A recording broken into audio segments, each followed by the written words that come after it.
컴알 2급 필기 합격을 해야 하는데 무엇부터 공부를 해야 될지 모르겠다.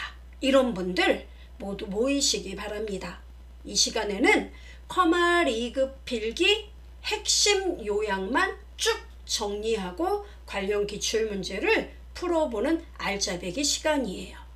이번 시간에는 제1과목 컴퓨터 일반 그 첫 번째 시간 함께 보아요 갑시다.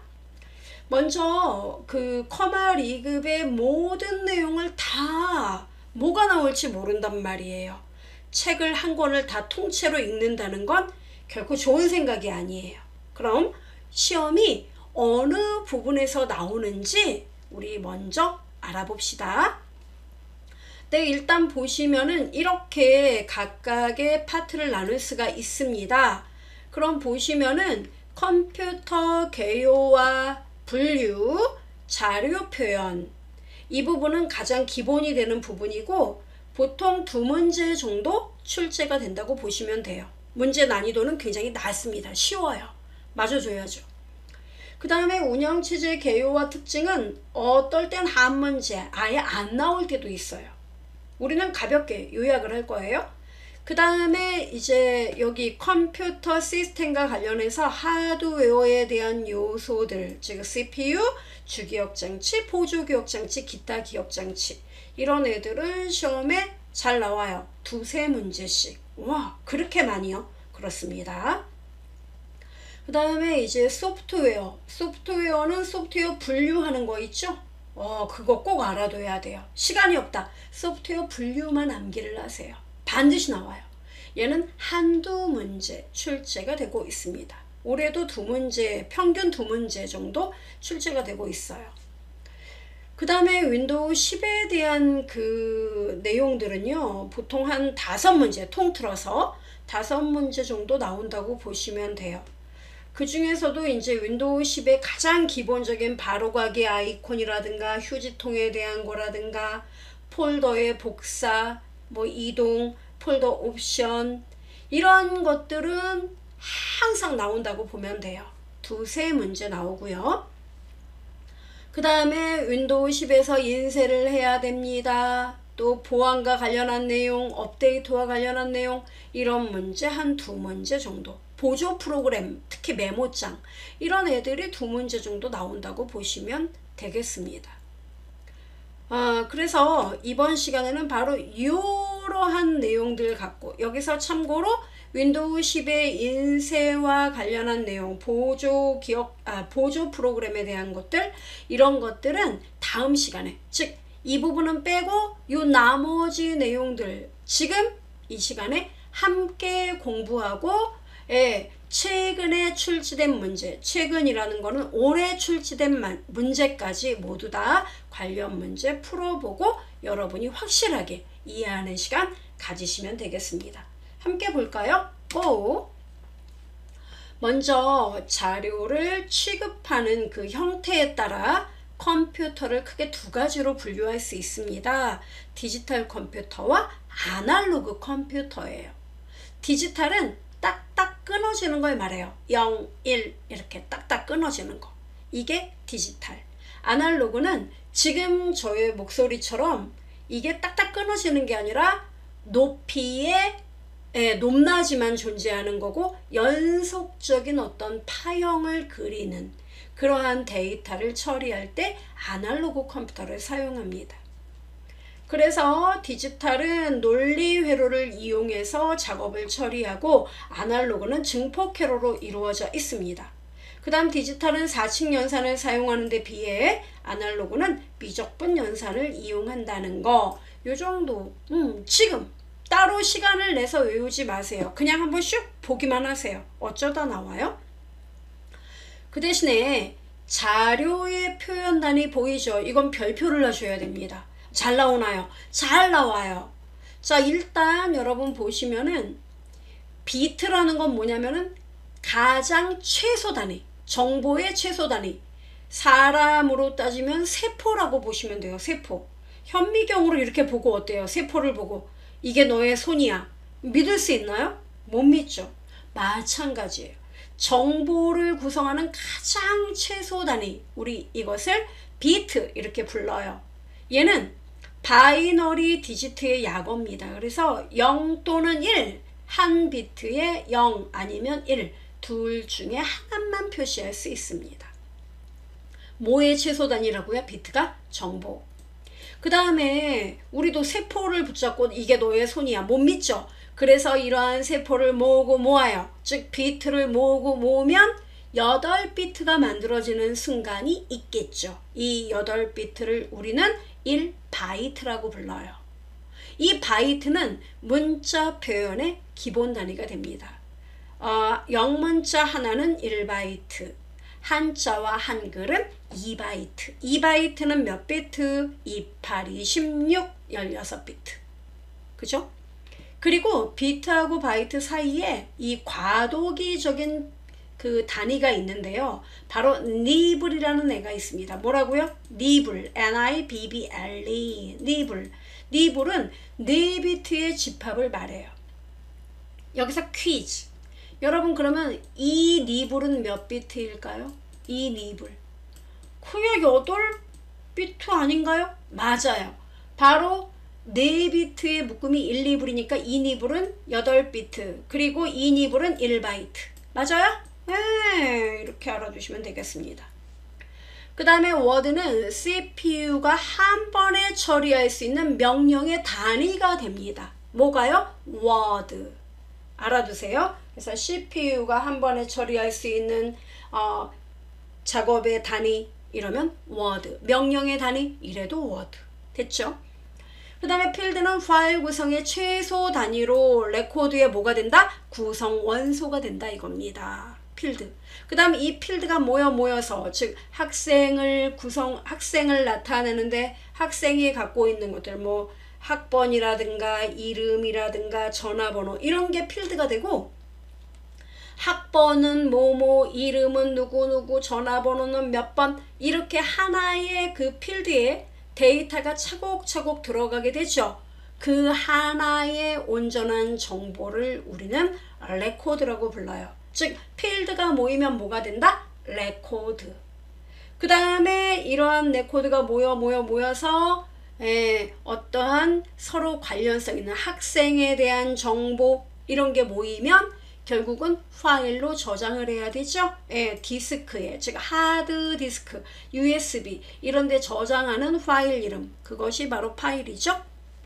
그 다음에 파일의 집합으로 중복을 제거한 데이터 집합을 뭐라고 부른다? 데이터베이스. 됐나요 여러분? 요거 암기를 부탁드릴게요. 시간 내서 하지 마세요. 잠시 제 강의를 스톱 눌러놔요. 그리고 한 1분이라는 시간, 그러니까 시간을 너무 많이 주지 말아요.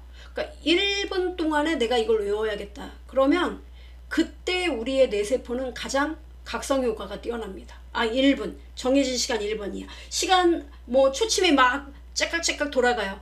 그러면 더 긴장하겠죠. 1분 동안 외우세요. 그리고 넘어갑니다. 넥스트. 그 다음에 문자 코드가 나오는데요. 자료를 표현할 때 이제 문자 데이터를 처리할 때 우리가 이것을 처리하기 위한 코드가 바로 문자 코드입니다. 시험에 어마무시하게 잘 나와요. 이것도 암기. 다 외워야 되네. 제가 필요한 것만 쭉쭉 빼갖고 왔기 때문에 외우셔야 돼요. 자, 이건 뭐 시간 낼 필요도 없어요. 지금. 자, BCD 코드는 다른 말로 이지나 십진 코드라고 불러요. 얘는요. 처음에 문자가 영어 대문자다, 소문자다, 숫자다 이것을 구분하는 존 비트, 두 비트. 그 다음에 숫자를 나타내는 숫자 비트 몇 비트? 4비트.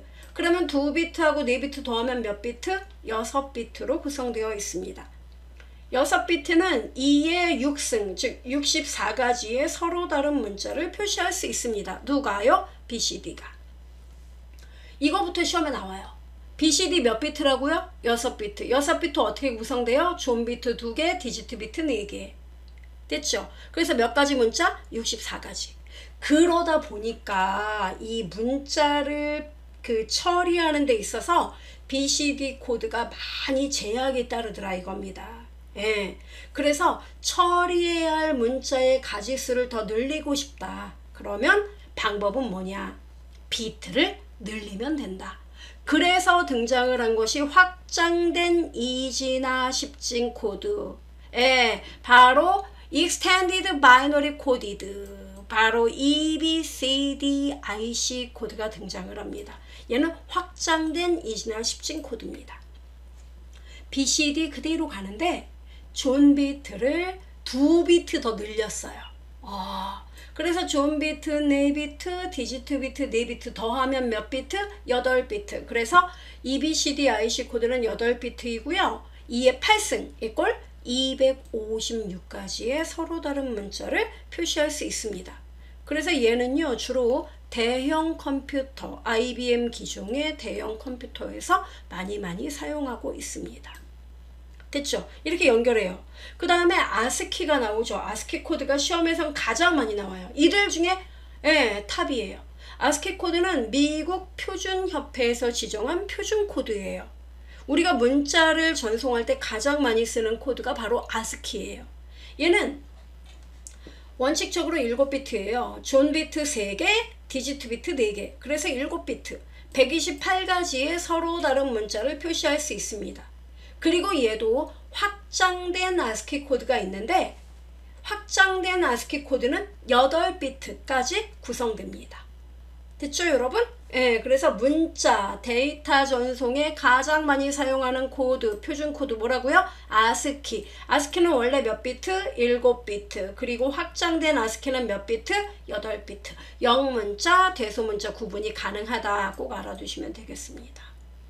그 다음에 We are the world. 우리는 모두 똑같은 문자예요. 영어, 한글 구분하지 말아요. 그래서 모든 글자를 2바이트로 2바이트 코드로 전 세계 어느 나라의 언어도 모두 표시할 수 있는 국제 표준 코드 뭐라고 불러요? 유니코드, 유니버셜 코드.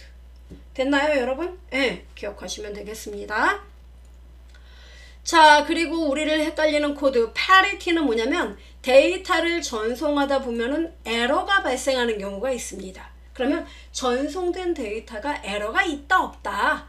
요거를 검출하는 코드를 뭐라고 불러요? parity. 그 다음에 해밍 코드는요. 에러가 발생했으면 에러를 발생했다고 알려주고 동시에 그 에러를 고쳐주는 것까지 가능한 코드. 이걸 뭐라고 불러요? 해밍. 됐죠? 요것만 알아두세요. 필요 없어요. 자, 그랬더니 벌써 기출문제를 풀 시간이에요. 벌써요? 배운 것도 없는데? 그래서 우리는 이 문제를 이제 자신감을 갖고 혹시 얘처럼 걱정을 하고 계신가요? 그러실 필요 없어요. 한번 풀어봅시다.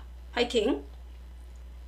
자, 1번 문제 여러분 답 뭐예요? 컴퓨터에서 사용하는 유니코드 We are the world. 옳은 거 We are the world니까 뭐예요? 우리 모든 문자 2바이트로 표시해. 그죠?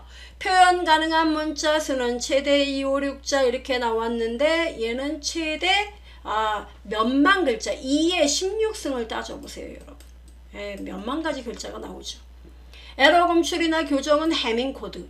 연산을 빠르게 수행하기 위해 존 비트와 디지트 비트를 구성한다. 그렇지 않습니다. 무조건 얘는요. 데이터 처리나 교환을 위해 한 개의 문자는 2바이트. 2바이트는 몇 비트? 16비트. 28이 16. 그죠?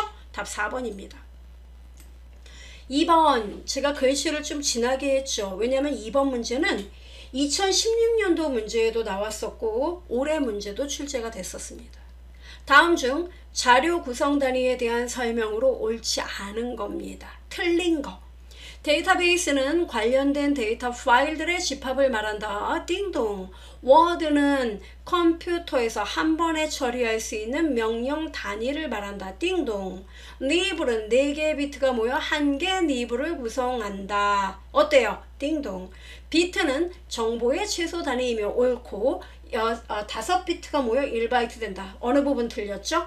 그렇죠. 8비트가 모여야 1바이트가 되죠. 답 몇 번? 4번. 3번 문제. 다음 중 빈칸 용어를 올바르게 나열한 것은 이 문제도 여러 번 나왔거든요. 무엇은 자, 좀 안 보이시는 분들을 위해 확대하는데 아끼지 않습니다. 자, 뭐는 생활에서 관찰이나 측정을 통해 얻을 수 있는 문자, 그림, 숫자 등의 값을 의미한다. 이거는 뭐냐면은 데이터를 말해요. 자료라고 불러요, 우리가. 데이터.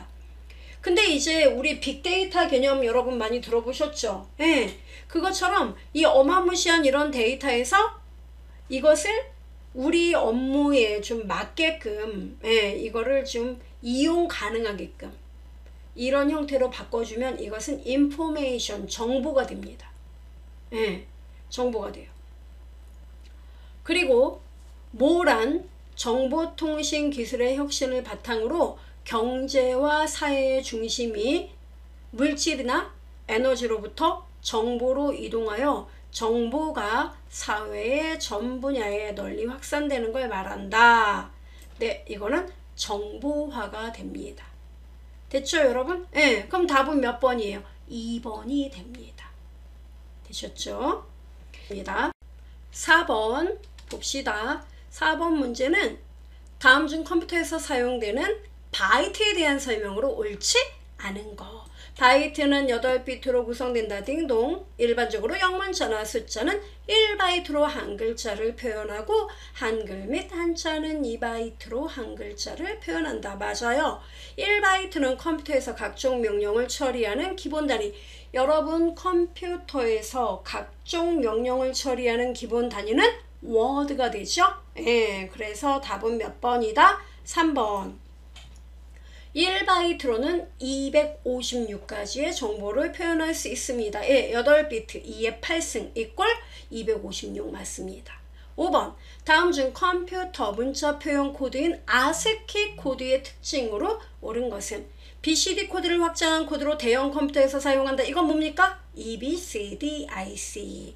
2번. 확장 아스키 코드는 8비트를 사용하여 256가지의 문자를 표현한다. 어때요, 여러분? 맞아요. 이게 맞습니다. 에러 검출 및 교정이 가능한 코드는 뭐라고요? 해밍. 2지나 10진 코드는 BCD. 하나의 문자를 4개의 준 비트와 4개의 디지트 비트로 표현한다. 이건 EBCDIC. 됐나요? 예, 답은 2번. 자, 그 다음 이제 우리는 컴퓨터 시스템의 하드웨어에 대한 이야기를 해볼 겁니다. 먼저 CPU가 나오는데요. 여기서 중요한 거는요. CPU는 사람의 뇌하고 똑같습니다. 즉 데이터 처리를 위한 컴퓨터 시스템의 핵심 장치가 뭐다? CPU, 우리말로 중앙처리장치. CPU의 구성은 제어장치와 연산장치 그리고 레지스터로 구성됩니다. 우리 시험에는 바로 얘네들의 각각의 구성 요소들에 대한 문제가 출제가 되고 있어요. 자, 먼저 CPU가 속도가 빠른지 느린지를 나타내는 각각의 단위들이 있습니다. 한 번씩 봐주시면 돼요. 자, 그 다음에 당연히 이 수치가 크면은 CPU는 그만큼 많은 일을 한다는 의미입니다. 자, 그렇다면 먼저 제어장치부터 보도록 합니다. 제어장치는 컴퓨터 시스템을 작동하고 그 다음에 어떤 필요한 명령들을 지시하는 역할을 하는 핵심적인 장치예요. 주기억 장치에 기억된 명령을 읽어와서 해독한 후에 필요하다면 연산 장치에 적절한 신호를 전송하는 역할을 해요. 자, 중요한 거는 뭐냐? 바로 제어 장치를 구성하는 레지스터들. 이 중에서 프로그램 카운터와 명령 레지스터를 확실하게 알고 계셔야 돼요. 프로그램 카운터는 CPU가 지금이 아니라 이 다음에 실행할 명령어의 주소를 기억하는 겁니다. 뭐라고요? 현재가 아니라 다음에 실행할 명령의 주소. 누가요? 프로그램 카운터 또는 영어로 PC. 그 다음에 명령 레지스터는요. 현재 CPU가 실행 중인 명령어를 기억합니다. 명령어 주소가 아니에요. 현재 실행 중인 명령어를 기억한다. 뭐라고요? 명령 레지스터 IR이라고도 불러요. 요거 두 개. 이게 뭐라고요? 제어 장치의 구성 요소가 된다. 됐죠? 나머지는 읽어보시면 되고. 그 다음에 연산장치는 연산에 필요한 자료를 입력받아 산술 및 논리 연산을 실행하는 장치예요. 그래서 데이터가 이 값과 이 값이 똑같다, 크다, 작다, 또는 데이터를 어디로 몇 비트 이동해라, 이런 작업. 그건 말이 참이야, 그건 거짓말이야, 이런 판단 작업. 이런 거 다 누가 한다고요? 연산장치. 연산장치에도 수많은 레지스터가 있습니다. 바로 이들인데요. 가상기는 말 그대로 산술 연산, 덧셈 작업을 해주는 거예요. 그 다음에 누산기, 어큐뮬레이터, 특히 노란색 칠한 거는 시험에 되게 잘 나오는 레지스터입니다. 핵심 레지스터예요. 누산기는 연산장치에서 연산을 이제 하잖아요. 그럼 그 연산의 중간 결과를 일시적으로 기억하는 레지스터. 연산의 중간 결과를 잠시 기억하는 레지스터. 누가요? 누산기가. 그 다음에 여러분 보수기가 나오는데 보수기는 컴퓨터는 뺄셈을 못해요. 그래서 뺄셈 작업을 할 때는 이 값을 보수를 취해서 더해주게 되는데 바로 이 보수를 만들어주는 레지스터. 뭐라고요? 보수기. 그 다음에 데이터 레지스터는 말 그대로 얘는 연산한 결과 데이터를 일시적으로 기억하는 역할. 그 다음에 상태 레지스터는 연산 결과를 발생해서 현재 뭐 5 더하기 15를 했더니 아이고 이거 현재 기억 공간을 얘가 그 뭐죠? 초과했다. 오버플로라고 불러요. 그래서 오버플로가 발생했다. 그러고 5하고 5를 더했더니 0하고 자리 올림수, 우리가 보통 캐리라고 불러요. 그래서 올림수가 발생했다. 이런 각각의 연산의 상태, 이것을 기억하는 것이 바로 상태 레지스터예요. 됐죠 여러분? 머리 아파. 그러면 누산기하고 보수기만 기억해요. 시간이 정말 없어요. 저 내일 시험 봐야 돼요. 저도 양심이 없는 거 알아요. 그렇지만 어쩌겠어요? 붙어야지. 뭐 이런 분 있죠. 그런 분은 누산기, 보수기만 기억하세요. 괜찮아요. 자, 그렇다면 레지스터는 도대체 뭐란 말이냐? 레지스터는 한 비트를 저장할 수 있는 뭐의 모임? 플립플롭의 모임. 얘는 CPU 안에서 실제로 어떤 데이터를 임시로 기억하는 임시 메모리예요. 누가요? 레지스터가. 그러면 CPU는 속도가 어때요? 그렇죠. 얘는 컴퓨터의 두뇌에 해당하기 때문에 가장 빨라요. 이 안에 들어있는 임시 메모리인 레지스터는 그럼 속도가 어때요? 이 주기억 장치보다 속도가 빠를까요? 느릴까요? 당연히 빠르죠. 레지스터가 제일 빨라요. 메모리 중에서. 됐어요? 그것만 알아두면 돼요. 자, 그 다음에 이제 CPU에서 주기억 장치로 이제 오겠습니다. 자, 여러분 주기억 장치는 여러분이 지금 제 강의를 만약에 컴퓨터를 통해 보고 있다면 그 화면에 뜨는 거 있죠. 그게 바로 주기억 장치에 머물러 있는 겁니다. 그러니까 주기억은 CPU가 직접 참조하는 메모리를 말해요. 그 다음에 이 주기억은 크게 롬과 램으로 구분됩니다.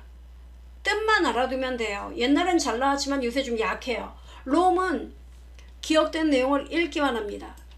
그래서 전원이 꺼져도 기억된 내용이 안 지워져요. 이걸 네 글자로 비휘발성 메모리 이렇게 불러요. 그래서 이 롬에는 아무거나 다 저장되는 게 아니라 시스템에 대한 기본 정보를 갖고 있는 것들 있죠. 현재 하드디스크 용량은 얼마고, 그래픽카드 유형은 어떤 거고, 현재 시스템의 날짜는 어떻게 기억되어 있고, 이런 거 있죠. 이런 기본적인 정보들, 즉 지워지면 안 되는 애들, 이런 애들만 기억하는 게 바로 롬이에요. 그런데 비해 램은 우리가 사용하는 프로그램이 기억되는 곳입니다. 그래서 전원이 꺼지면 기억된 내용이 모두 사라지는 휘발성 메모리의 특징을 갖고 있어요. 누가? 램이. 자, 그 다음에 여러분 기억 용량 단위, 속도 단위, 이거 여러분 잊을만 하면 잘 나와요. 지금 외우세요. 자, 기억 공간의 용량은요, 여러분 보통 하드디스크 용량 얼마예요? 여러분 갖고 있는 거? 나 모르겠는데? 저 같은 경우도 용량이 뭐 한 600기가, 700기가 이 정도 돼요. 바로 이 기가예요. 자, 일단은 글자 하나를 표현할 때 1바이트, 2바이트 필요하다 그랬죠. 이 바이트가 1024개가 모이면 우리는 이걸 1kB라고 불러요. 2의 10승 바이트 이렇게 불러요. 2의 10승이 1024예요. 그 다음에 1kB가 모여서 1024바이트가 되면은 우리는 그것을 메가바이트라고 불러요. 이건 2의 20승이에요. 그 다음에 이 메가가 모여서 1024 메가가 되면은 기가 막히게 많다. 기가바이트가 돼요. 예. 그럼 기가바이트는 2의 30승 바이트가 됩니다. 1024 곱하기 1024 곱하기 1024바이트. 이 정도 크기가 돼요. 그 다음에 기가바이트가 무시무시하게 모이면 1기가바이트가 1024개 모이면 테라바이트가 돼요. 2의 40승 바이트가 돼요. 어마무시하죠. 하도 용량이 1테라, 2테라바이트 요새 그렇게 나오죠. 그 다음에 테라에서 더 어마무시하게 이게 1024개 모이면 페타바이트가 돼요. PB. 그 다음에 이게 2의 50승. 그 다음에 이게 1024개 모이면 에타바이트가 됩니다. 2B, 2의 60승이에요. 놀랍죠? 네. 그럼 여러분 이건 어때요? 용량이 크면 이게 점점점 뒤로 갈수록 용량이 커지는 거다 이겁니다. 이해되죠? 그 다음에 컴퓨터, 즉 메모리의 속도는요. 근데 이거는 오히려 적으면 적을수록 속도가 빠른 겁니다. 맨 처음에 밀리세크가 나오는데 밀리세크는 10의 마이너스 3승을 말해요. 예, 한마디로 1000분의 1초가 된다는 얘기예요. 근데 하나의 명령을 1000분의 1초 동안 처리할 수 있는데 이거보다 더 빠른 게 뭐냐면 10의 마이너스 6승 마이크로세크라고 불러요. 예. 그럼 뭐죠? 100만 분의 1 정도 되는 거죠? 예. 그 다음에 이거보다 더 빠른 게 나노세크 10의 마이너스 9승이에요. 이거보다 더 빠른 게 피코세크 10의 마이너스 12승. 이거보다 더 빠른 게 펜토세크 10의 마이너스 15승. 이거보다 더 빠른 게 아토세크 10의 마이너스 18승이에요. 그러니까 결국 낮을수록 속도가 어떻게 되는 거다? 빠른 거다 이겁니다. 됐죠? 알아두시면 돼요. 지금 슉! 네, 슉! 보셨죠? 자, 롬하고 램을 여러분 좀 더 세부적으로 나눠보면 롬은 마스크롬, 피롬, 이피롬, 이피롬 이렇게 있는데 빨간색 글씨만 보세요. 이피롬은요. 기억된 내용을 얼마든지 지우고 새로운 내용을 기억시킬 수 있는데 이때 지울 수 있는 놈은 이피롬과 이이피롬이 있습니다. 단 지우는 소재가 뭐냐? 이피롬은 태양의 UV 광선, 자외선을 이용해 내용을 지울 수 있고 이피롬은 전기적 쇼크를 통해서 내용을 지울 수 있습니다. 바로 이 이피롬의 성격을 이용해서 만든 메모리가 플래시 메모리예요. 네, 거기까지 이어주시면 돼요. 그 다음에 램은요. SRAM하고 DRAM으로 나뉘어집니다. SRAM은 전원이 공급되는 한 기억 내용 계속 유지가 돼요. 얘는 그래서 일단 비싸요. 가격이 안정적인데 비싸요. 전력 소비가 또 굉장히 많습니다. 대량의 기억 장소 집적하기가 어려워요. 속도가 빨라요. 대표적으로 캐시 메모리의 기억 소자로 바로 SRAM을 사용합니다. 자, 우리가 보통 메모리 이렇게 말하면 DRAM을 말하는 거거든요. DRAM은 전원이 공급되어도 일정 시간이 지나면 이 내용이 방전돼 버려요. 네. 그래서 재충전 작업이 필요합니다.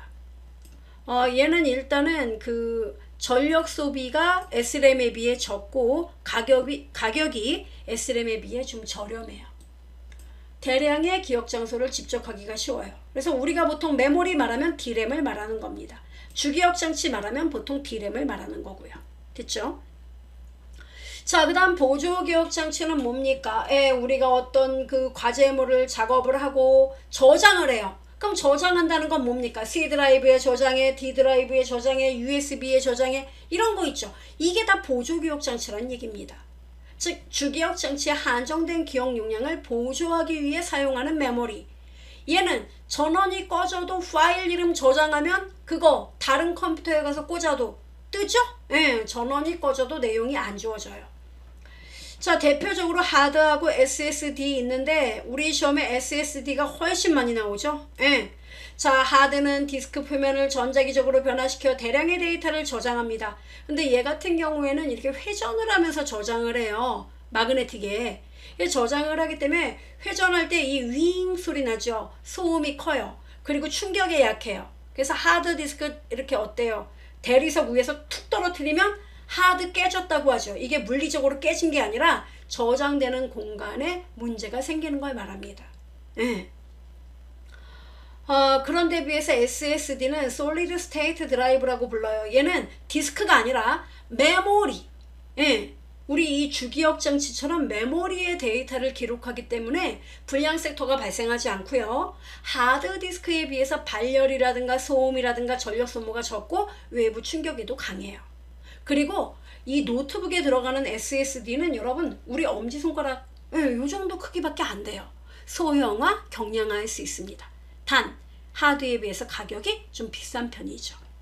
시험에 여러분 소형화, 경량화, 발열, 소음, 전력소모 적어요. 이 말 나오면 곧바로 하드는 아예 보지도 마세요. SSD가 답이 있는지 없는지 그걸 보시면 됩니다.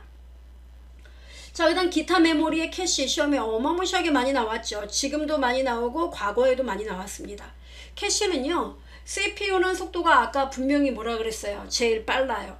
주기억 장치 메모리는 어때요? 속도가 CPU보다 느려요. 근데 CPU는 어떤 작업을 처리하려면 주기억 장치에서 필요한 데이터를 읽어와야 돼요. 근데 주기억 장치가 속도가 느리다 보니까 어때요? CPU가 옆에 있는 줄 알고 야, 나 데이터 A가 필요해. A 내놔봐. 얘기하는데 없어요, 얘가. 뒤돌아보니까 어때요? 저 만치에서 막 달려와요.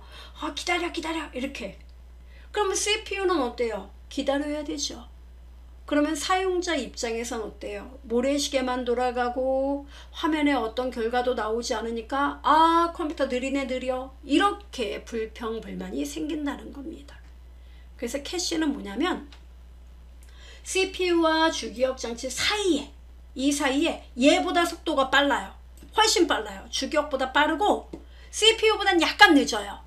여기쯤에 캐시가 딱 존재해요. 그래서 CPU가 많이 쓰는 그런 데이터들 있죠. 그걸 여기에다 넣어두는 거예요. 그러면 CPU는 이제 얘하고 말하지 않고 뭐예요? 얘하고 말하면 어때요? 아까 기다리던 시간이 만약에 10초였다면 얘를 사용하면 1.5초만 기다리면 돼요. 그럼 어떨까요? 시스템의 속도는 당연히 CPU가 기다리는 시간이 줄어드니까 속도는 어때요? 더 빨라지겠죠. 그래서 캐시 메모리 기억합니다. 뭐라고요? CPU와 주기억 장치 간의 속도 차이를 해결하기 위한 메모리다. 이해됩니까? 캐시 메모리의 기억 수자는 뭐라고요? SRAM을 이용한다. 됐죠? 요거 별표. 그 다음에 플래시 메모리 시험에 잘 나와요. 얘는 EEPROM 얘를 이용한다 그랬습니다. 즉 기억된 내용은 전원이 나가도 지워지지 않고 쉽게 쓰기가 가능합니다. 대표적으로 디지털 카메라, MP3 플레이어 같은 디지털 기기에 널리 사용되고 있습니다. 반도체에 기억되는 거죠. 그 다음에 가상 메모리는 가상이란 말은 뭐예요? 실제 세계입니까? 가상의 세계입니까? 가상의 세계. 가상이라는 건 눈에 보여요? 안 보여요? 안 보이죠. 그러니까 메모리인데 가상이란 얘기는 실제 메모리가 있다 없다? 없다는 얘기입니다. 실제 주기억 장치의 용량보다 더 큰 메모리를 사용하기 위해서 보조 기억 장치, 특히 하드디스크의 일부분을 마치 주기억 장치인 것처럼 사용하는 거. 이걸 뭐라고 불러요? 가상 메모리. 왜 이래야 될까요? 그렇죠. 주기억 장치의 모자란, 즉 용량이 부족한 문제를 해결하기 위해서, 즉 기억 공간 향상을 목적으로 뭘 사용한다? 가상 메모리를 사용한다. 그래서 여러분 요 말 지금 머릿속에 기억하세요? 1, 2, 3 기억했죠? 자, 그 다음에 연간 메모리는 데이터를 읽어올 때 주소 참조가 아닌 뭐를 이용한다? 내용의 일부를 이용해 데이터를 읽어온다. 주소가 아니라 내용의 일부 나오면 답 연간 메모리로 할 수 있어야 됩니다. 인터럽트 여러분 뜻만 알아도요. 컴퓨터 작업 도중에 갑자기 명령 오류가 났다던가 또는 어떤 사용자가 컨트롤 브레이크를 눌러서 작업을 멈추게 했다든가 이럴 경우 예기치 못한 사건이 발생했을 때 그 문제를 해결하기 위해 프로그램을 일시 중단하고 문제를 해결하고 다시 돌아오는 거, 이걸 뭐라고 불러요? 인터럽트, 우선 멈춤. 됐죠? 그 다음에 채널은 데이터, CPU하고 입출력 장치, 입출력은 키보드, 마우스, 뭐 프린터 이런 거예요. 그래서 CPU는 속도가 어마무시하게 빠르고 입출력 장치는 속도가 어마무시하게 느려요. 그래서 CPU와 입출력 장치 간의 속도를 해결하기 위한 그러한 장치가 바로 뭐다? 채널. 기억을 하면 되겠습니다. CPU 간섭 없이 입출력을 수행한다. 누가요? 채널. 됐죠? 자, 애가 놀랬어요. 벌써 기출문제야? 네, 기출문제 풀이 시간입니다. 자, 집중. 자, 갈까요? 고! 자, 1번 다음 중 컴퓨터에서 사용하는 캐시 메모리에 관한 설명으로 옳은 거. CPU와 뭐라고요? 주기억 장치 간의 속도 차이 완화. 자, 그러면 답이 몇 번이에요? 1번은 뭡니까? 보조기억 장치 일부를 마치 주기억 장치인 것처럼 사용해요. 뭡니까? 아, 가상 메모리. 맞습니다. 기억된 정보의 내용 일부를 이용해 주기억 장치에 접근한다. 뭡니까? 내용의 일부에 연관 메모리. EEPROM의 일종으로 비발성 메모리다. 이건 플래시 메모리. CPU와 주기억 장치 사이의 위치에 컴퓨터 처리 속도를 향상시킨다. 뭡니까? 캐시. 답 4번. 2번 다음 중 가상 메모리에 관한 설명으로 옳은 거. 이 비롬의 일종으로 1번은 뭐라고요? 플래시 메모리. 딱 들어오죠? 주기억 장치의 크기보다 큰 용량을 필요로 하는 프로그램을 실행해야 할 때 유용하다. 뭐가요? 가상 메모리가. 그쵸? 답 2번. 중앙 처리 장치와 주기억 장치 사이의 위치에 컴퓨터 처리 속도 향상시킨다. 이거 뭐라고요? 아, 이거는 캐시 메모리. 그죠? 두 장치 간의 속도 차이를 해결하기 위해 사용하는 임시 저장 공간으로 각 장치 내에 위치한다. 이 4번은 버퍼 메모리에 대한 설명이에요. 뭐라고요? 버퍼. 됐습니다. 그러니까 여러분 1번 문제하고 2번 문제 풀어보니까 어때요? 아, 좀 비슷하다. 예문이 비슷비슷하죠? 그래서 시험에 새로운 문제 안 나온다니까요. 기출문제에서 이렇게 지문 몇 개만 고쳐서 내고 또 내고 이렇게 하는 거예요. 됐습니다. 3번 플래시 메모리에 관한 설명으로 옳지 않은 거. 정보의 입출력이 자유롭고 전송속도 빠르다. 비발성 기억 장치이다. 트랙 단위로 저장된다. 전력 소모가 적다. 답 몇 번일까요? 안 배웠는데? 아니요, 아세요. 플래시 메모리는 EEPROM이라는 그 반도체 메모리, 이걸 이용하잖아요. 그렇기 때문에 트랙이란 말은 하드에서나 나올 얘기죠. 하드 디스크, 디스크에나 있는 거예요. 그래서 트랙 단위로 저장한다. 얼토당토하는 얘기입니다. 반도체를 이용해요. 답 3번. 4번 다음 중 컴퓨터에 사용하는 일반 하드디스크에 비해 속도가 빠르고 기계적 지연이나 에러의 확률 및 발열 소음이 적으며 소형화, 경량화 나오면 답 몇 번입니까? Solid State Drive SSD 3번. 자, 5번 다음 중 컴퓨터 연산장치에 있는 레지스터에 관한 설명으로 옳지 않은 거. 여러분 연산장치 나오면 가산기, 누산기, 보수기, 상태 레지스터, 이진수 덧셈을 수행하는 가산기가 있다. 오케이. 뺄셈을 수행하기 위해 입력된 값을 보수로 변환하는 보수기가 있다. 오케이. 연산 결과를 일시적으로 저장하는 누산기가 있다. 오케이. 연산에 사용할 데이터를 기억하는 상태 레지스터. 상태 레지스터는 뭐라 그랬어요? 현재 연산 결과 올림수가 발생했다, 오버플로가 발생했다, 이러한 현재 작업 상태를 말하는 거죠. 데이터를 기억하는 게 아닙니다. 답 몇 번? 4번. 알아두세요. 여러 번 나왔습니다. 이 문제는 비단 2급뿐만 아니라 1급에서도 출제가 됐던 문제입니다. 6번 다음 중 컴퓨터의 하드웨어를 업그레이드 한대요. 여러분 업그레이드라는 말은 뭐예요? 현재 상태보다 좀 더 나은 걸로 바꿔준다는 거죠. 자, 이때 업그레이드 할 때 수치가 작을수록 좋은 항목은 이렇게 물어봤네요. 자, 값이 작을수록 좋은 거. CPU 클럭 속도. CPU 속도는 제가 크면 클수록 좋다 그랬죠. 하드디스크 용량은요. 여러분 100기가짜리 하드가 좋아요? 1TB가 좋아요? 당연히 테라가 좋죠. 높은 게 좋아요. 모뎀 속도, 전송 속도, 이것도 빠르면 빠를수록 좋죠. 램의 접근 속도. 여러분 램의 접근 속도는 메모리 속도잖아요. 이 메모리 읽는 속도는 밀리, 마이크로, 나노, 피코, fem토, 아토. 점점 어때요? 낮으면 낮을수록 좋다 그랬죠. 답 몇 번? 3번. 7번. 아래는 노트북의 사양을 나타낸 것이다. 다음 중 기억에서 리을에 대한 설명이 옳은 것은? 이렇게 나왔네요. 인텔 코어 i5에서 8세대 여러분 이거 인텔이다. 보이죠? AMD다. 이런 것들은 바로 CPU의 그 칩의 종류입니다. 그래서 제조사죠. 인텔 그리고 이 뒤에 코어 i5 8세대 이게 바로 그 칩의 세대 분류예요.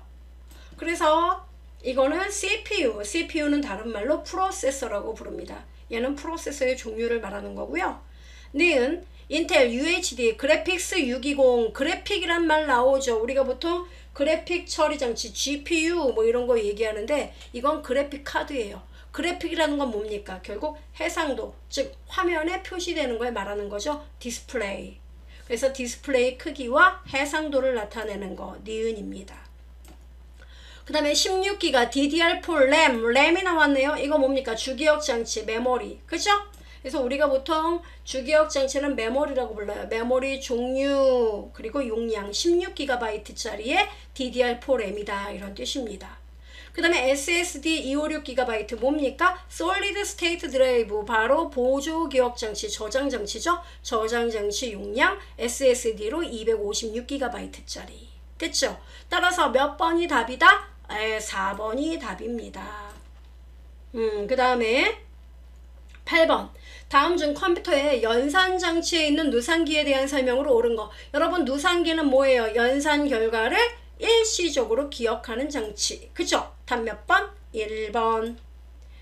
그 다음에 여러분 여기 명령어를 기억하는 장치. 요거는 명령 레지스터로 제어 장치에 있는 걸 말하는 거죠. 그 다음에 명령을 해독하는 건 해독기. 역시 제어 장치에 있는 겁니다. 9번. 중앙처리 장치와 주기억 장치의 속도 차이 또 나왔네. 또 나와서 답 뭐예요? 그렇죠. 1번 캐시. 10번 다음 중 컴퓨터 연산 속도 단위로 가장 빠른 거. 여러분 속도 밀리세크 마이크로 표시 요건데 제가 U자로 썼어요. 마이크로세크. 그 다음에 밀리 마이크로 나노 피코 fem토 아토 기억나죠? 그러면 밀리 마이크로 나노 피코 fem토 아토가 제일 속도가 빠른 거죠. 그러니까 밀리가 가장 느린 거고 10의 마이너스 3승, 마이너스 6승, 마이너스 9승, 마이너스 12승. 제일 빠른 게 뭐예요? 마이너스 12승. 나노 피코세크. 그죠? 답 4번. 이렇게. 이 문제 옛날 문제 아닌가요? 올해 나온 문제예요. 쏘리. 네, 기억하시기 바랍니다. 자, 그 다음 메인보드 관련해서는 이것도 머리 아프면 여러분 패스해도 돼요. 이거는 이제 컴퓨터 그 부품에 대한 얘기잖아요. 컴퓨터 뚜껑을 딱 열어보면은 이 메인보드가 있어요. 예, 보드에 뭐 메모리 꽂고 CPU 꽂고 그 다음에 뭐 그래픽 카드 꽂고 이런 장치를 얘기를 해요. 예. 자, 여기에서 롬 바이오스라는 애가 있는데 이 바이오스인데 롬에 저장되어 있다는 얘기입니다. 어디에 저장되어 있다고요? 롬에. 롬은 뭐예요? 전원이 꺼져도 내용이 안 지워지는 거죠. 즉 컴퓨터 전원을 켤 때 컴퓨터 제어와 기본 작업을 처리하는 프로그램으로 컴퓨터의 부팅 방법과 운영의 기본 정보가 등록되는 거. 어디에? 롬 바이오스에. 그 다음에 포트는 컴퓨터와 주변 기기를 연결하기 위한 접속 부분. 여러분 컴퓨터에 왜 USB 꼽는 곳 있죠? 그런 거 다 포트라고요. 됐죠? 그래서 이건 읽어보시면 돼요. 그리고 여기 CMOS 설정 항목 나오죠. 이거는 이제 컴퓨터를 처음에 딱 부팅을 할 때 그때 이제 필요한 것들 시스템의 날짜 정보, 부팅 순서, 그 다음에 칩셋 설정, 전원관리, 시스템 암호, 하드 디스크 타입 이런 것들을 지정하는 게 CMOS 셋업이에요. 됐죠? 예, 이건 시험에 여러 번 나온 적 있습니다. CMOS 설정 항목에 해당하지 않는 거 이렇게 나온 적 있어요. 보시면 돼요. 자, 그 다음 포트 분류가 나오는데요. USB 아무래도 우리가 많이 쓰는 게 시험에 나와요. 우리 가장 요새 잘 나오는 게 USB하고 HDMI 두 개만 봐요. 딴 거 머리 아파요. USB는 허브를 사용하면 최대 127개까지 주변 장치를 연결할 수 있습니다. 그리고 꽂으면 자동으로 인식해요. 핫 플러그인, 플러그 앤 플레이 지원합니다. 그 다음에 이 USB는요, 그 데이터를 전송하는 속도에 따라 버전별로 나뉘어지는데요. 현재 우리가 가장 많이 쓰고 있는 게 USB 2.0에서 3.0이죠. 3.0 현재. 자, 여러분 여기 색깔을 좀 보셔야 됩니다. USB 2.0과 3.0 이거는 전송 속도의 차이예요. 즉 얘는 초당 2.0은 480Mbps예요. 480M를 전송할 수 있고 3.0은 초당 5GBps예요. 5GB를 전송해요. 어때요? 당연히 3.0이 빠르죠. 그래서 이게 속도 차이에서 이 드라이브를 포트를 색깔로 이렇게 구분을 해뒀는데 2.0은 흰색이나 검정색 포트, 3.0은 하늘색 포트. 이게 뭐라고 시험에 여러 번 나온 적 있습니다. 그 다음에 HDMI 보이죠? 얘는 하나의 케이블로 영상이나 음성을 모두 전송하는 디지털 포트를 말합니다. 여러분 영상과 음성을 하나의 케이블로 하나라는 말 이것만 나오면 HDMI 이렇게 기억하시면 되겠습니다. 됐죠? 블루투스는 여러분 갤럭시 버즈 아시죠? 예. 블루투스는 뭐예요? 그냥 선이 없어도 꽂으면 어때요? 전화 통화되고 음악 듣는 거 다 되죠? 그게 블루투스예요. 자, 그 다음에 얘네들 또 얘기하죠. 기출문제 벌써 풀어? 당연하죠. 풀어야 돼요. 자, 다음 중 USB 인터페이스에 대한 설명으로 옳지 않은 거. 직렬 포트보다 USB 포트의 데이터 전송 속도 더 빨라요. 그 다음에 USB는 컨트롤당 최대 127개까지 포트 확장 가능하고요. 핫 플러그인과 플러그 앤 플레이를 지원합니다. USB 커넥터를 색상으로 구분하는 경우 USB 3.0은 하늘색, 그죠? 파란색, 2.0은 흰색과 검정색을 사용합니다. 그래서 4번이 틀렸어요. 오유, 디테일하게 나온다. 그렇습니다. 2번, 다음 중 영상 신호와 음향 신호를 압축하지 않고 통합하여 전송하는 고선명 멀티미디어 인터페이스로 S비디오, 컴포짓 등의 아날로그 케이블보다 고품질의 음향 및 영상을 감상할 수 있는 것은? 자, 이 문제 안 배웠다고 하지 마시고요. 통합하여, 이 말이 뭐예요? 하나로 전송한다. 뭐예요? HDMI? 이 문제 토시 하나 안 틀리고 여러 번 나왔어요. 3번, 컴퓨터 CMOS에서 설정할 수 있는 항목으로 옳지 않은 거. 시스템 날짜와 시간, 칩셋 설정, 부팅 순서 다 맞죠? 로그인 암호 변경은 여러분 여기서 하지 않습니다. 얘는 윈도우 10에 설정에 들어가야 돼요. 설정에서 그 계정으로 들어가서 작업을 할 수 있습니다. 4번, 다음 중 PC 바이오스에 대한 설명으로 옳지 않은 거. 바이오스는 이 숫자가 빠졌네요. 바이오스는 컴퓨터의 입출력 장치나 메모리 등 하드웨어를 관리하는 프로그램이다. 맞아요. 컴퓨터에 연결된 주변 장치를 관리하는 인터럽트 처리 부분이 따로 있고요. 바이오스는 롬에 저장되죠? 하드디스크가 아니에요. 롬 바이오스 기억하시죠? 답 3번이에요. 그 다음에 운영체제 개념 정리가 나왔는데요. 자, 운영체제 개념 정리, 운영체제 정의가 나왔습니다. 각종 하드웨어 자원과 소프트웨어적 자원을 효과적으로 관리 운영하고 사용자가 시스템을 보다 편리하게 이용할 수 있도록 한 총체적 시스템 소프트웨어. 이것을 뭐라고 부른다? 운영체제. 우리 윈도우 10. 얘가 대표적인 운영체제예요. 자, 운영체제 성능평가 요소 4가지. 처리 능력, 즉 정해진 시간 동안 처리하는 작업량은 많은 게 좋아요. 그 다음에 사용자가 작업을 요청한 후 결과를 얻을 때까지의 시간, 이것을 응답시간이라고 부르는데 얘는 짧으면 짧을수록 좋아요.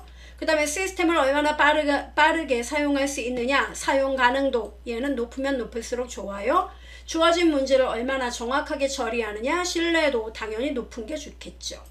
그래서 처리 능력, 응답시간, 사용 가능도, 신뢰도, 이들이 뭐다? 운영체제가 좋다 나쁘다 성능 평가 요소가 된다. 그 다음에 일괄 처리 방식, 운영 방식 나오는데요. 일괄하여 처리한다. 이건 뭐예요? 한꺼번에 모았다가 쫙 한꺼번에 처리하겠다는 얘기입니다. 그 다음에 실시간은 뭐예요? 자료가 발생하자마자 데이터가 많든 적든 곧바로 처리하겠다. 다중 프로그래밍 방식은 하나의 기억장치에서 여러 개 프로그램을 동시에 처리하는 거. 그 다음에 다중 프로세싱, 이 말하고 이 말이 헷갈리죠. 프로세싱이라는 건 CPU가 여러 개예요. 다중 프로세싱은 CPU가 하나의 시스템에 CPU가 여러 개로 구성돼서 동시에 작업을 처리하는 걸 말합니다. 됐어요? 그러니까 프로그래밍, 프로세싱 이거 구분할 수 있어야 돼요. 그러니까 얘는 CPU가 하나고 하나의 기억장치에 여러 개 프로그램 동시에 돌리는 거. 얘는 CPU가 여러 개여서 여러 개에서 동시에 프로그램 막 돌리는 거예요. 이해되죠? 네, 그래서 일괄 실시간 다중 프로그래밍과 다중 프로세싱 기억하시면 됩니다. 이건 별표해줘야 돼요. 앞에 거 몰라도 돼요. 자, 요거 별표. 소프트웨어 구분 나오는데요.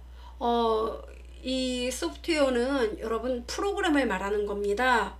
아주 쉽게 먼 데서 찾지 마세요. 여러분이 뭐 사무실에서 정말 업무만 보신다. 그러면 엑셀 같은 프로그램은 어때요? 돈 주고 사야 되죠. 그런 건 상용 소프트웨어. 게임도 돈 주고 사야 되죠. 상용 소프트웨어예요. 대가를 지불한다. 돈 줘야 되는 프로그램. 그 다음에 쉐어웨어는 뭐냐면은 이 프로그램이 원래 50만원짜리예요. 근데 일단은 한 30일 동안 무료로 쓸 수 있는 겁니다. 그러니까 30일 이후에는 돈 주고 이 프로그램 사서 써야 되는 겁니다. 이거를 쉐어웨어라고 불러요. 즉 기능 혹은 사용기간이 제한되어 배포되는 것.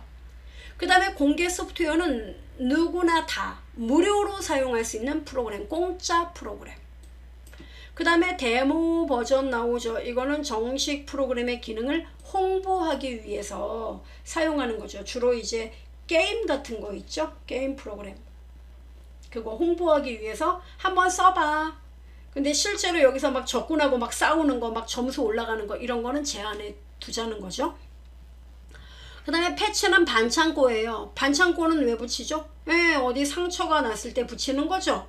마찬가지예요. 이미 시중에 그 프로그램을 다 배포했어요. 배포해서 사람들이 쓰고 있는데 갑자기 이게 제가 어떤 기능만 들어가면 속도가 막 느려지는 거예요. 근데 나만 그런 게 아니라 여러 사람들이 이거 속도 너무 느리다 막 이런 거예요. 그러면 어떻게 해야 되죠? 이거 기능을 더 보완을 해야 되죠. 그래서 보완을 해서 그 다음에 버전을 높여서 얘를 발표를 하는 거죠. 이게 패치 버전이에요. 그래서 배포된 프로그램의 오류 수정 혹은 기능 향상을 위해 일부 프로그램을 수정해서 배포하는 거. 우리가 보통 윈도우 업데이트 하죠. 그것도 패치 버전이에요. 됐죠? 그 다음에 알파, 베타 나오는데 알파하고 베타는 테스트예요. 즉 알파 버전은 그 프로그램을 개발을 했어요. 프로그램 개발을 했는데 이걸 곧바로 시중에 내놓기에는 좀 위험하죠.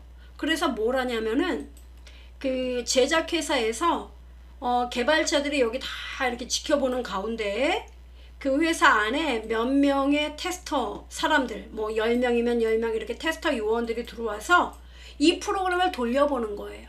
그럼 여기 개발자들이 숨죽이고 어때요? 이걸 지켜보면서 저 부분에 매끄럽지 못한데 에러 났는데 이렇게 고치는 게 바로 알파. 그 다음에 베타는 뭐냐면은 이 프로그램을 정말 시중에 배포하진 않았어요. 아직. 그러니까 배포 전이에요. 배포 전에 일반 사용자들에게 이제 그 유저를 모집한다 해가지고 이제 베타 유저 모집한다고 공고를 해요. 그럼 일반인들이 막 지원을 해요. 그러면 뭐 1000명, 10,000명한테 막 이거를 프로그램을 공짜로 보내줘요. 또는 유료로 이렇게 배포하는 경우도 있습니다. 베타를. 그거 써봐라 니네. 쓰면은 에러가 발생하는 부분이 있겠죠. 그런 거를 쭉 어때요? 나중에 듣고 새로 이제 고치는 거죠. 우리 프로그램 문제가 있구나. 이게 베타예요. 그래서 회사 안에서 테스트하면 알파, 일반 사용자에게 공개해서 테스트하는 건 베타. 됐죠? 그 다음에 상용 소프트웨어를 일정 기간 동안 사용해 볼 수 있는 체험판 프로그램은 트라이얼 버전, 평가판. 됐죠? 이렇게 알아두시면 됩니다. 시험에 되게 잘 나와요. 그 다음에 객체 지향 프로그래밍. 요새 여러분 그 프로그램 코딩 굉장히 뜨겁잖아요. 그러다 보니까 한 문제씩은 나온다고 보시면 됩니다. 객체 지향 프로그래밍은 자바로 대표돼요. 자바라는 언어가 있습니다. 자바, 스몰토크, C++ 이런 프로그램 다 객체 지향형 프로그래밍 언어예요. 그래서 객체를 중심으로 한 프로그램 기법이고, 객체라는 거는 프로그램에 의해서 실제로 궁극적으로 그 작업을 처리하기 위한 핵심 몸통, 이게 객체가 됩니다. 그리고 이 객체를 통해서 어때요? 필요한 데이터를 전송하고 받고 하는 그러한 동작, 이것이 메시지. 자, 객체 지향형 프로그래밍의 특징은요, 캡슐화, 즉 유효한 메시지만을 객체에 접근하도록 해서 정보의 은닉을 제공합니다. 그 다음에 상속은 기존의 상위 클래스가 갖고 있는 내용을 하위 클래스에게 그대로 전달해서 프로그램의 재사용성을 높인다는 거죠. 그 다음에 다형성은 동일한 그 성격의 메소드일지라도 매개 변수 유형이나 개수에 의해 동작을 다르게 할 수 있다. 이게 다형성입니다. 대표적 프로그램 언어 C++, 자바, 스몰토크, 그리고 .NET 기반의 언어 C#이라든가 VB.NET, ASP.NET 이런 애들이 대표적 프로그램 언어예요. 기존의 구조적 프로그래밍 언어에 비해서 훨씬 더 세련되고 더 짧은 프로그램으로 더 확장성 있는 그리고 유지보수가 높은 프로그램을 만들 수가 있습니다. 됐죠? 프로그램 언어 나오는데요. HTML은 원래 웹페이지를 작성하는 가장 기본적인 언어이고요. HTML5는요. 핵심 마크업 그 HTML 언어로 얘는 비디오, 오디오 등 다양한 부가 기능 그리고 최신 멀티미디어 컨텐츠를 액티브엑스 프로그램 깔지 않아도 웹상에서 쉽게 그 내용을 확인할 수 있는 대표적인 표준 언어입니다. 나머지는 읽어보시면 돼요. 자, 그래서 벌써 기출 문제 또 풀어야 돼요. 자, 얘는 소프트웨어 구분만 집중해서 들었대요. 여러분도 그런 부분 계실 거예요. 그래서 다 듣지 마시고 나 이 부분 알아 그러면 점프해도 돼요. 저 쿨합니다. 자, 풀어볼까요? 1번 다음 중 컴퓨터 소프트웨어에서 쉐어웨어에 관한 설명으로 옳은 거. 여러분 쉐어웨어는 뭡니까? 정상대가 지불했다. 이건 상용 소프트웨어. 특정 기능이나 사용기간에 제한을 두고 무료로 배포하는 소프트웨어. 어떻습니까? 맞죠. 2번이 답이에요. 개발자가 소스를 공개했다. 이거는 오픈 소프트웨어, 공개 소프트웨어. 그 다음에 배포 이전의 테스트 버전의 소프트웨어. 이거는 알파 버전, 베타 버전. 그죠? 다음 중 컴퓨터 운영체제의 주요 기능으로 옳지 않은 거. 자원의 효율적 관리를 위해 자원의 스케줄링을 제공한다. 그 다음에 시스템과 사용자 간의 편리한 인터페이스 제공, 데이터 및 자원 공유 기능을 제공한다. 다 옳은 말이에요. 근데 4번에 시스템을 실시간으로 감시해서 바이러스 침입을 방지하는 거는 이거는 이제 방화벽이라든가 백신 프로그램 이런 것들에 해당되겠죠. 그래서 답은 몇 번? 4번. 3번 다음 중 윈도우즈 업데이트가 속한 사용권에 따른 소프트웨어 분류 유형으로 가장 적절한 거. 여러분 윈도우즈 프로그램의 업데이트라는 건 뭐예요? 기존 버전의 문제를 보다 수정해서 더 좋은 걸로 향상시키는 거죠. 그건 뭘까요? 그렇죠. 패치 버전이죠. 반찬 꼭 기억하세요. 4번 다음 중 차세대 웹 표준으로 텍스트와 하이퍼링크를 이용한 문서 작성 중심으로 구성된 기존 표준에 비디오, 오디오 등의 다양한 부가 기능을 추가해 최신 멀티미디어 콘텐츠를 액티브엑스 없이도 웹 서비스로 제공할 수 있는 언어. 뭡니까? 웹 표준 HTML5 기억하세요. 5번 다음 중 컴퓨터 운영체제 운영 방식에서 인베디드 시스템에 대한 설명으로 옳지 않은 거. 여러분 이 인베디드 시스템 같은 경우에는요. 이제 사물 인터넷 같은 데서도 사용이 됩니다. 얘 같은 경우는 제어가 필요한 시스템 두뇌 역할을 하는 전자 시스템으로 TV, 냉장고, 가전제품에도 이 운영체제가 사용되고 있습니다. 처리할 데이터를 일정량 또는 일정 시간 동안 모아두는 거는 뭡니까? 네, 일괄 처리 방식, 인베디드가 아니죠. 답 2번이에요. 마이크로 프로세서에 특정 기능을 수행하는 응용 프로그램을 탑재해 컴퓨터 기능 수행하고 하드웨어와 소프트웨어가 하나로 결합된 제어 시스템. 다 맞는 말입니다. 6번 다음 중 추상화, 캡슐화, 상속성, 다형성 많이 들어봤는데 이게 뭐죠? 어떤 프로그램? 객체 지향 프로그래밍. 여러분 이 6번 문제는 옛날부터 많이 출제가 됐습니다. 올해도 나왔었나요? 올해 여러 번 나왔습니다. 7번 또 나왔네요. 다음 중 각 소프트웨어에 대한 설명으로 옳지 않은 겁니다. 공개 소프트웨어는 특정 하드웨어나 소프트웨어를 구매했을 때 무료로 주는 프로그램이다. 어때요? 맞네요. 옳지 않은 거 틀린 겁니다. 특정한 하드웨어나 소프트웨어를 구매했을 때 무료로 줘요? 여러분 이거는 뭡니까? 끼워 넣는 프로그램. 이걸 우리가 번들 프로그램 불러요. 뭐라고요? 번들. 우리 그 대형마트에 가면은 예를 들어 어떤 땡땡땡 라면을 한 봉지를 사면은 무슨 깡 하나를 더 추가로 해서 끼워 넣어서 팔아요. 그럼 이 끼워 넣는 요 깡 있죠? 이게 번들 제품이에요. 아, 그거예요. 그래서 어떤 프로그램 사면은 뭐 하나 공짜로 끼워 넣는 프로그램, 이거는 번들이라고 불러요. 번들. 그래서 1번이 틀렸습니다. 쉐어웨어는 정상적 프로그램 구매하도록 유도하기 위해 사용기간이나 기능에 제한을 준다. 맞고요. 데모는요. 정식 프로그램 홍보하기 위해 사용기간이나 기능에 제한. 패치는요. 이미 제작해 배포된 프로그램의 오류 수정이나 성능 향상을 위해 프로그램의 일부 파일을 변경해 주는 거. 맞죠?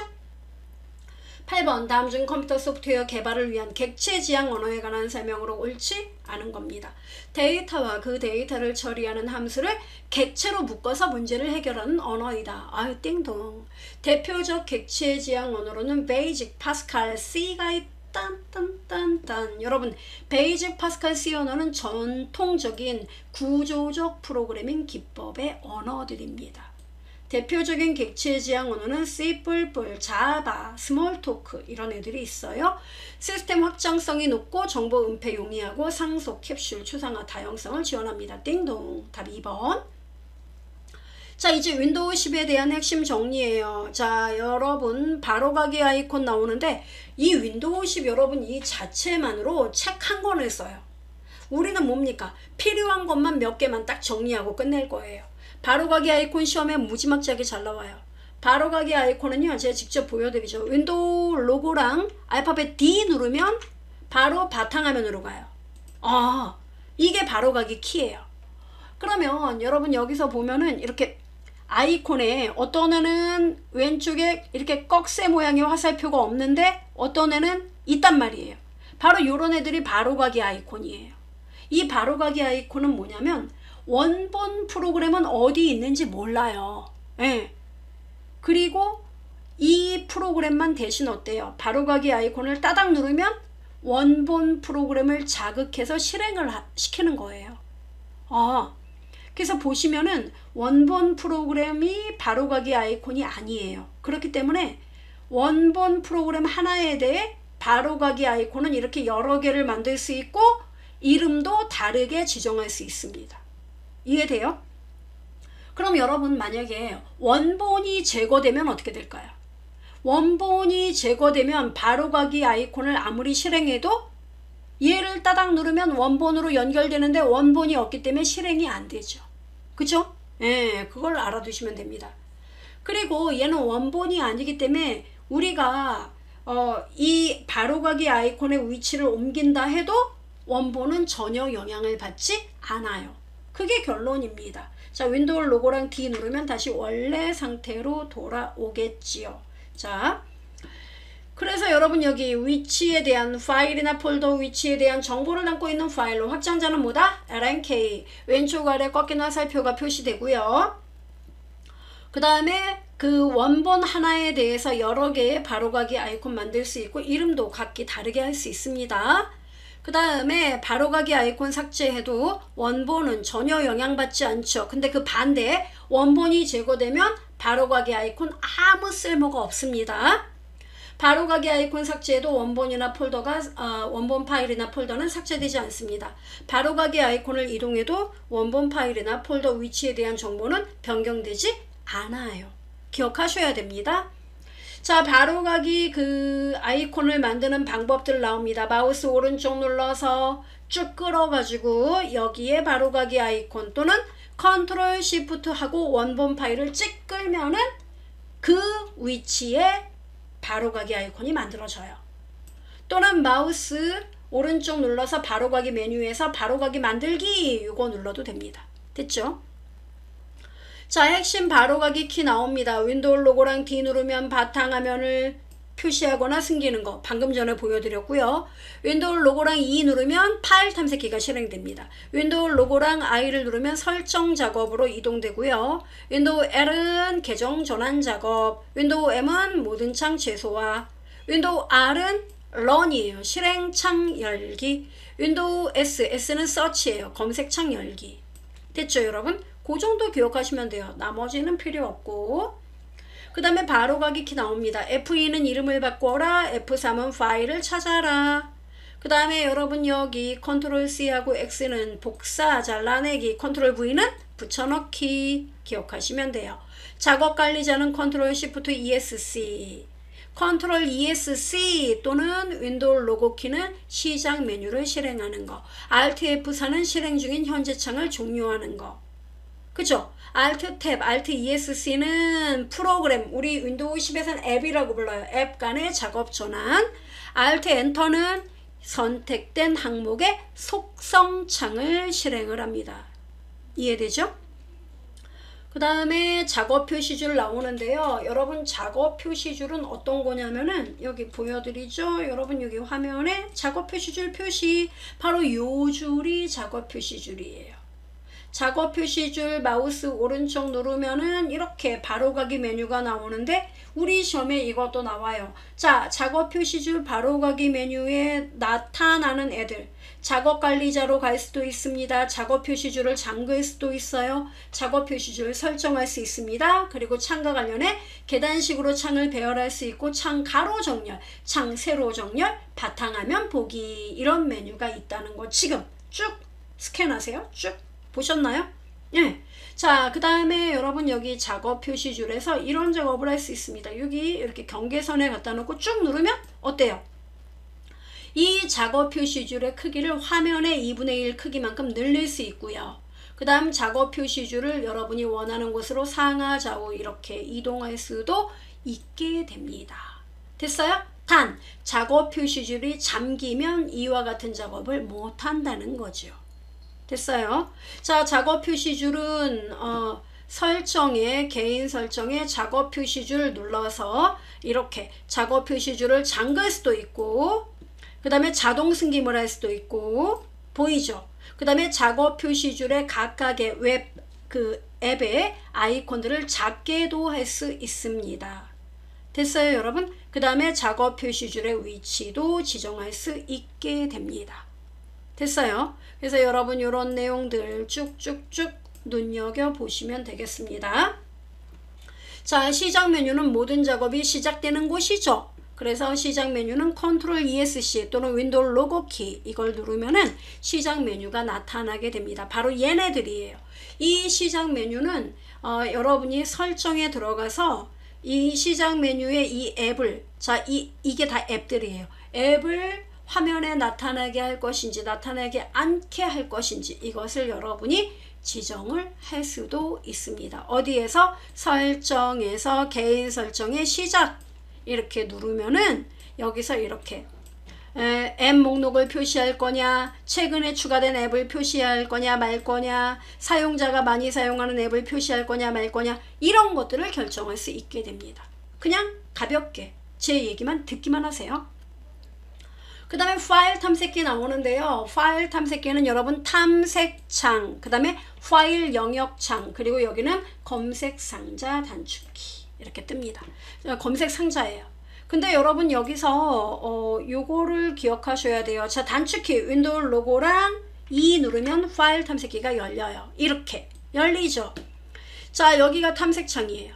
그러면 여기가 검색창인데, 자, 여러분 여기랑 여기랑 어때요? 생김새가 똑같죠? 근데 차이가 있습니다. 얘는 파일 탐색기 안에서 해당 파일이나 폴더 이런 것들을 검색할 때 사용하는 거고, 여기는 필요하다면 이메일이라든가 웹페이지 검색도 다 되는 걸 말합니다. 이해돼요? 네, 그걸 기억하시면 되겠습니다. 자, 그 다음에 여러분 여기 보시면은 그 폴더 옵션 나오죠. 폴더 옵션은 일반 탭, 보기 탭, 검색 탭 이렇게 있어요. 그래서 일반 탭에서는 새로 여는 폴더의 내용을 같은 창에서 열 거냐 또는 새 창에서 열도록 할 거냐, 파일을 한 번만 클릭해서 실행하도록 할 거냐, 두 번 눌러서 실행하도록 할 거냐, 이런 것들을 모두 선택할 수 있는 게 일반 탭. 보기 탭에서는 승긴 파일이나 폴더의 표시 여부, 응용 프로그램에 연결된 데이터 파일이나 실행 파일 등의 확장명 표시 여부. 자, 보여드리겠습니다. 윈도우 로고랑 E 다시 한번요. 자, 이렇게 떠요. 그럼 파일에서 여러분 여기 폴더 및 검색 옵션 변경 누르면 폴더 옵션 뜹니다. 바로 여기에 대한 이야기예요. 여기서 보기 탭 누르면은 보이죠, 여러분? 얘네들을 설정할 수 있다고요. 오, 네. 미리 보기에 파일 아이콘을 표시할 거냐, 그 다음에 보호된 운영체제 파일을 숨길 거냐, 숨긴 파일을 화면에 나타나게 할 거냐, 이런 거 보이죠? 여기. 그 다음에 확장명을 숨길 거냐 말 거냐, 이런 것들을 다 설정할 수 있습니다. 어디에서? 폴더 옵션에서. 그 다음에 검색에서는 인덱스에 대해서 인덱스를 사용할 건지 말 건지, 이것도 체크를 할 수가 있습니다. 됐죠, 여러분? 네, 이런 거예요. 그리고 이러한 내용들은 여기 보기 메뉴를 누르면 여기에서도 이렇게 내용이 나오게 됩니다. 됐죠, 여러분? 네, 그래서 기억을 하시면 되겠어요. 그 다음에 파일 및 폴더의 공유가 있는데, 공유는 프린터, 프로그램, 문서, 비디오, 오디오, 이미지 등의 데이터를 모두 여러 사용자가 함께 나눠서 볼 수 있는 걸 말합니다. 다른 사용자가 이 파일이나 이 폴더가 공유됐는지 여부를 모르게 하려면 해당 폴더나 드라이브 이름 뒤에 달러를 붙이면 된다. 알아두시면 되고요. 그 다음에 파일 복사와 이동 나오는데, 여러분 요거 알아둬야 돼요. 같은 드라이브에서 복사는 C 드라이브에서 C 드라이브인 경우에는 컨트롤 키를 누르고 끌고 가면은 복사예요. 그 다음에 다른 드라이브일 때는 그냥 끌고 가면 돼요. 드래그 앤 드롭. 그 다음에 파일 이동은요, 같은 드라이브일 때는 그냥 드래그 앤 드롭 하면은 이동이 돼요. 그 다음에 다른 드라이브일 때는 무슨 키를 누른다? Shift 키를 누른 상태로 해당 파일이나 폴더를 끌면은 이동이 된다. 언제? 다른 드라이브일 때. 됐어요? 그러니까 USB에 들어있는 어떤 그 폴더를 여러분이 C 드라이브로 만약에 이동시키려고 해요. 그럼 어떻게 한다고요? 여기 있는 파일 선택해서 Shift 키 누르고 끌고 오면 된다고요. 이게 이동이에요. 됐죠? 그 다음 파일을 선택할 때는요, 여러분, 연속적으로 파일 여기서부터 여기까지를 선택한다. 그러면 처음에 클릭하고 마지막에 Shift 키 누르고 클릭하면 쭈루루 선택이 됩니다. 그 다음에 비연속적인 파일은 여기 하나 선택할 때는 한번 첫 번째는 그냥 클릭, 두 번째부터 컨트롤 키 누르고 선택하면 비연속적인 파일을 선택할 수 있습니다. 됐어요? 기억하시기 바랍니다. Alt는 없어요. Shift하고 컨트롤 요것만 기억하세요. 그 다음에 삭제할 때는요, 여러분이 원하는 파일 폴더 선택하고 딜리트 누르면 되겠죠. 딜리트 누르면 곧바로 삭제되느냐? 아니죠. 휴지통으로 이동됩니다. 자, 휴지통은 삭제된 파일이나 폴더가 임시 보관되는 장소죠? 필요시 휴지통에 들어있는 파일이나 폴더는 다시 복구 가능하죠? 그리고 휴지통의 크기는 각 드라이브마다 따로 다르게 설정할 수 있습니다. 여기 여러분 각각 다르게 설정할 수 있어요. 크기는 기본적으로 드라이브 용량의 10% 설정하고요. 크기는 얼마든지 변경 가능하고, 휴지통의 용량을 초과하면 가장 오래전에 삭제된 파일부터 자동으로 지워지게 됩니다. 오래전에 알아둬야 돼요. 자, 휴지통의 속성을 보면은 여러분 여기요, 그 각각의 드라이브 크기 따로 지정할 수 있고요. 그 다음에 파일을 휴지통에 버리지 않고 곧바로 삭제할 것인지 이것도 선택할 수 있고요. 그 다음에 파일을 삭제할 때마다 삭제하시겠습니까? 휴지통으로 버리겠습니까? 이 메시지 뜨도록 할 건지 이것도 체크할 수 있습니다. 자, 휴지통으로 복구가 안 되는 경우 있죠. 플로피, 도스, 네트워크 드라이브, USB 이런 데서 삭제한 파일은 복구가 안 돼요. 그 다음에 파일을 지울 때 딜리트를 누르지 않고 Shift하고 딜리트를 눌러서 삭제를 하면은 영구적으로 삭제가 됩니다. 복구가 안 돼요. 그 다음에 휴지통에서 파일을 휴지통에 버리지 않고 삭제할 때 바로 제거, 이거 선택하면은 복구가 안 됩니다. 휴지통의 크기를 0%로 만들어도 복구가 안 되고요. 같은 이름의 항목을 복사 이동 작업으로 덮어 쓴 경우에도 다시 복구가 안 됩니다. 요거 여러분 알아두면 돼요. 옛날부터 지금까지 시험에 꼬박꼬박 나와요. 스테디한 문제가 됩니다. 알아두시면 돼요. 바로 얘와 같은 표정을 갖고 계신 분 계실 거예요. 괜찮아요. 바로가기 아이콘, 휴지통만 기억을 한다고 하는데 아주 좋아요. 그 두 개 꼭 시험에 나오거든요. 자, 볼까요? 먼저 1번 한글 윈도우즈 10에서 바로가기 아이콘에 대한 설명으로 옳지 않은 겁니다. 하나 원본 파일에 대해 여러 개 바로가기 아이콘 만들 수 있어요. 바로가기 아이콘의 확장자는 LNK, 원본 파일 삭제에도 바로가기 아이콘 실행할 수 없다고요. 무용지물. 답 3번. 원본 파일이 있는 위치와 다른 위치에 얼마든지 만들 수 있습니다. 2번. 한글 윈도우 10에서 작업 표시줄 바로가기 메뉴에서 설정할 수 있는 항목으로 옳지 않은 거. 여러분 작업 표시줄 마우스 오른쪽 눌렀을 때 계단식 창 배열 있었죠? 창 가로 정렬 보기 있었죠? 창 세로 정렬 보기 있었고 작업 표시줄 잠금 있었죠? 아이콘 자동 정렬 없었습니다. 그 다음 바탕화면 바로가기도 있었죠? 예, 바탕화면으로 이동하는 것도 있었습니다. 다음 중 한글 윈도우 10 폴더 옵션 창에서 설정할 수 있는 작업으로 옳지 않은 거. 이 문제는 1급, 2급 공통으로 나왔던 문제입니다. 승긴 파일이나 폴더의 표시 여부 지정할 수 있다. 아까 보여드렸어요. 알려진 파일 형식의 확장명 숨기도록 설정할 수 있었죠. 그 다음에 폴더에서 시스템 파일 검색할 때 색인의 사용 여부 선택할 수 있었죠. 예, 이게 검색 탭에서 가능하잖아요. 3번은 해당 사항 없습니다. 탐색창, 미리 보기창, 세부 정보창의 표시 여부 선택할 수 있다. 이건 레이아웃에서 결정할 일입니다. 그 다음에 4번 다음 중 한글 윈도우 10 탐색기나 폴더 창의 우측 상단에 표시되는 검색 상자 사용 방법에 관한 설명으로 옳지 않은 거. 자, 검색 필터를 추가해서 수정한 날짜나 크기 등의 속성을 이용해 검색할 수 있다. 맞아요. 검색할 위치를 지정해 파일이나 폴더 검색할 수 있고요. 검색 결과에는 검색어로 사용된 문자가 노란색으로 표시돼서 확인하기가 용이합니다. 근데 프로그램이나 제어판 전자 이메일 메시지는 바로 거기선 안 돼요. 그럼 어디서? 작업 표시줄의 검색 창에서만 얘는 되는 거예요. 오케이? 답 4번이에요. 그 다음에 5번 윈도우 10 휴지통에 대한 설명으로 옳지 않은 거예요.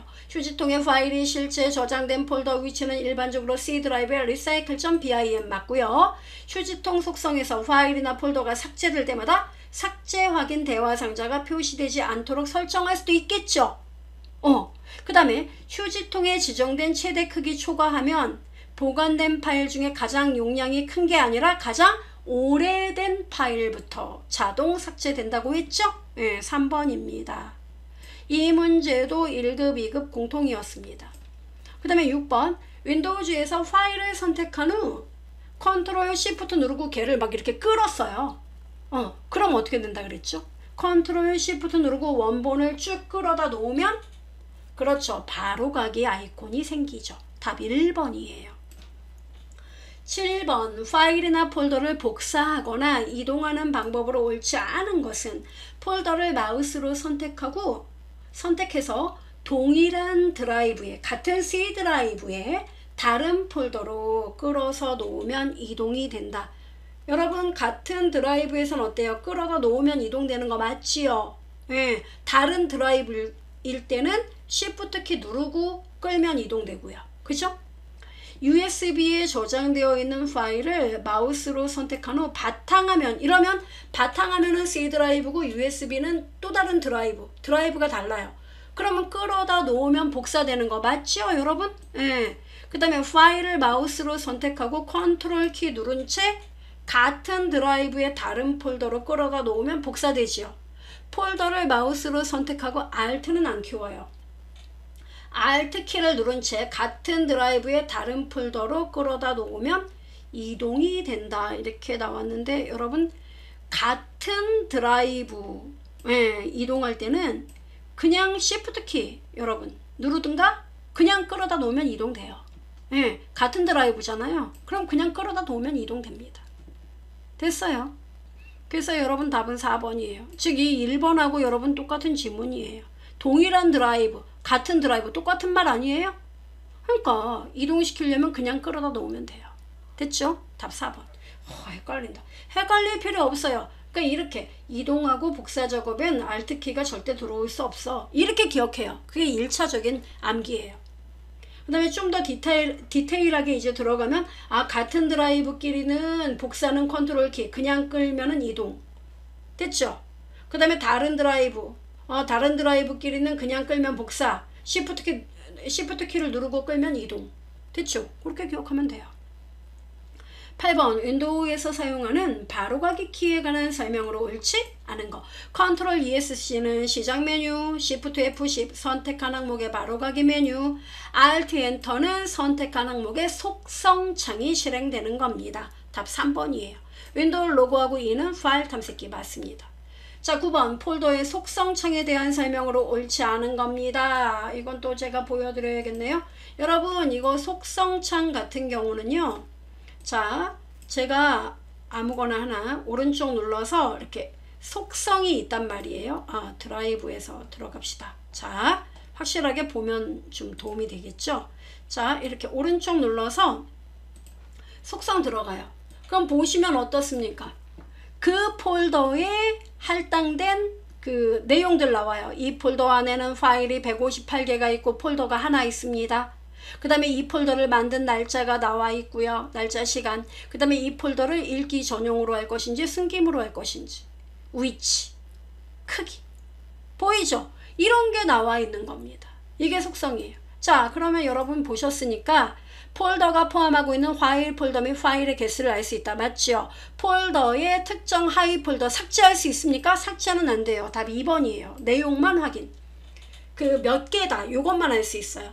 폴더를 네트워크와 연결되어 있는 다른 컴퓨터에 접근할 수 있도록 공유 탭에서 가능하고요. 공유할 수 있고요. 읽기 전용 속성을 설정하거나 해제할 수 있습니다. 10번 다음 중 삭제된 파일이 휴지통에 임시 보관되어 복원이 가능한 경우, 복원되는 경우 바탕화면에 있는 파일을 휴지통으로 찌그러다 놨대요. 그럼 어때요 여러분? 이거 복구 가능한가요? 가능하죠. USB 메모리, 네트워크 드라이브 이런 거 삭제하면 어때요? 복구 안 된다 그랬어요. 네트워크 드라이브 파일 이것도 복구 안 돼요. 휴지통 속성에서 최대 크기 0메가, 휴지통이 제로면 어때요? 저장될 게 없기 때문에 그 파일 복구가 안 됩니다. 그죠? 그러니까 답은 몇 번이다? 1번입니다. 이렇게 해서 여러분 우리가 컴퓨터 일반의 첫 번째 시간 아주 길게 쭉 따라오셨는지 모르겠어요. 중도 포기하셨는지 모르겠습니다. 예, 포기할 거 없어요 여러분. 이 정도 기억하셔야 되겠죠. 수고하셨습니다 여러분. 내용이 좋으면 좋아요 꼭 확답해 주시기 바라겠습니다. 감사합니다.